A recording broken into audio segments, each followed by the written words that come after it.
Once upon a time, there lived a woman in a lonely village.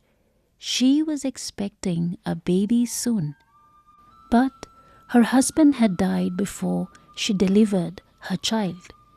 One day, with a sham on her head, she went out to pick flowers and to collect some firewood. On the way, she met a huge python. She was frightened. She could not move because of fear.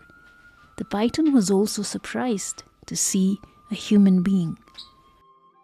Neither the widow nor the python moved for some time.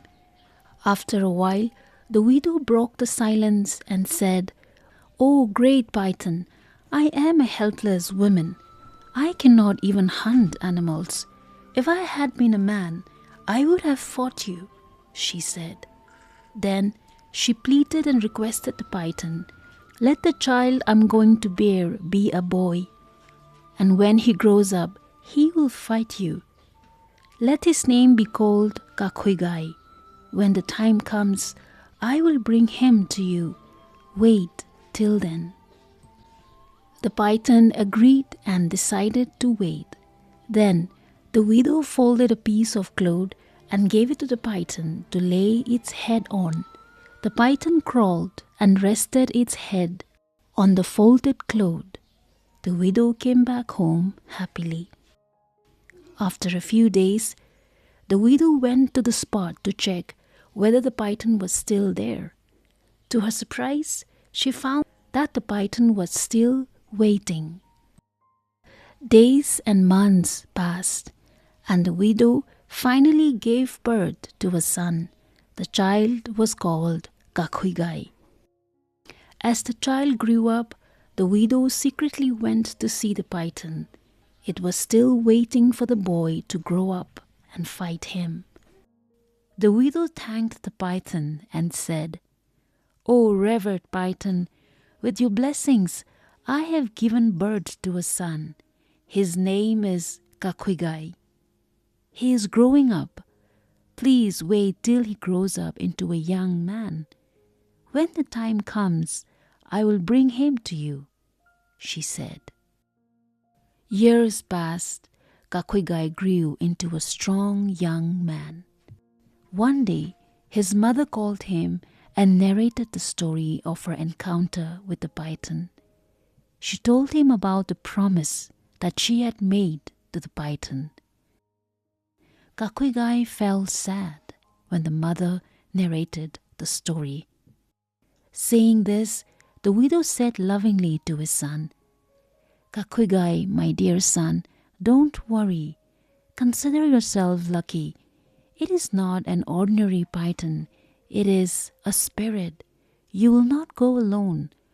I will request the entire village to go with you. You will be accompanied by your kinsmen, uncles and cousins, and we will take gifts and other offerings to the spirit. It will bless you," she said. Assured by his mother, KAKHUIGAI felt happy. From that day onwards, the widow brewed wine. She took the wine to the village elders and requested them to go along with her son when he went to meet the python.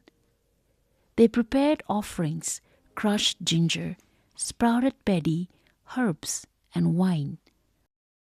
Along with the villagers, they approached the python, and the widow said, "Oh, great python, I have brought my son along with offerings for you. Please accept them."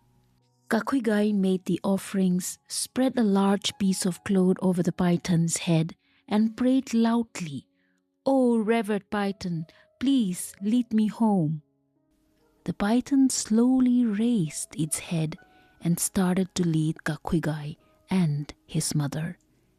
They were followed by the villagers. When they reached the outskirts of the village, the python showed KAKHUIGAI the Pakhang-Phan, meant for the young unmarried males, and the Leisha-Phan, meant for the young unmarried females.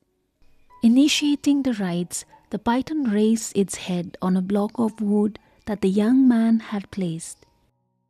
Then KAKHUIGAI lifted its head with a pair of wooden tongs and prayed to show him the spot to lay his sword. Soon the python showed him the spot. KAKHUIGAI beheaded the python and split its belly with a sharp knife. Inside its belly he found a magic box.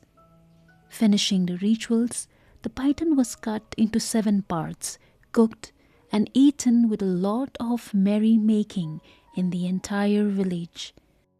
Its head was hung on the threshold of KAKHUIGAI's home. Because of the magic box, KAKHUIGAI grew richer day by day. KAKHUIGAI became a wealthy man and soon married the village chief's daughter.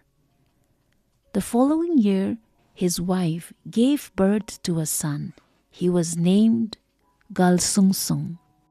A few years later, KAKHUIGAI's mother died.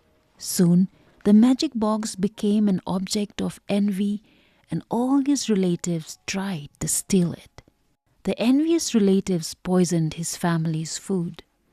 KAKHUIGAI, his wife, and the child began to suffer from many diseases. Soon, KAKHUIGAI and his family died, leaving the magic box behind. But all his relatives fought over the magic box, and at last the magic box fell to the ground and broke into pieces.